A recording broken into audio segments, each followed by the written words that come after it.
திருமணம் செய்ய முடியாது என்று என் காதலர் மறுக்கிறார். மிகுந்த மனவேதனையில் உள்ள நான் தற்கொலை செய்து கொள்கிறேன். என் சாவிற்கு என் காதலரும் அவருடைய நண்பர்களும் தான் காரணம் என்பதை காவல்துறை ஆய்வாளராகிய தங்களுக்கு தெரிவித்துக் கொள்கிறேன். மேலும் என்னுடைய இந்த கடிதத்தையே எனது மரண வாக்குமூலமாக ஏற்றுக்கொண்டு அவர்கள் மீது தகுந்த நடவடிக்கை எடுக்குமாறு கேட்டுக்கொள்கிறேன். இப்படிக்கு எம் அகல்யா. என்ன மாப்பிள, எங்களுக்கே தெரியாம இவ்வளவு பெரிய வேலையை பார்த்திருக்க?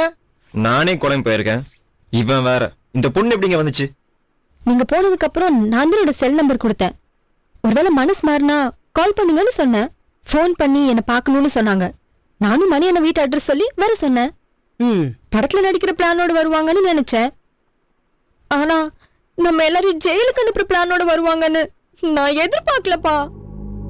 இந்த பாருமா, பல முயற்சிக்கு அப்புறம் தான் பசங்க இந்த படத்தை ஆரம்பிச்சிருக்காங்க. அது மட்டும் இல்லாம அண்ணாச்சியில வீடை வர அடைய வச்சுதான் இந்த படமே உருவாகுது. அவங்களோட ஆசை, லட்சியம், வாழ்க்கை, கனவு எல்லாமே இந்த படத்துல இருக்கு. அதை நீ முதல்ல புரிஞ்சுக்க. அவங்களுக்கு எல்லாமே படத்துல அடங்கியிருக்கு. அதே மாதிரி எனக்கு எல்லாமே என் காதல் தான்.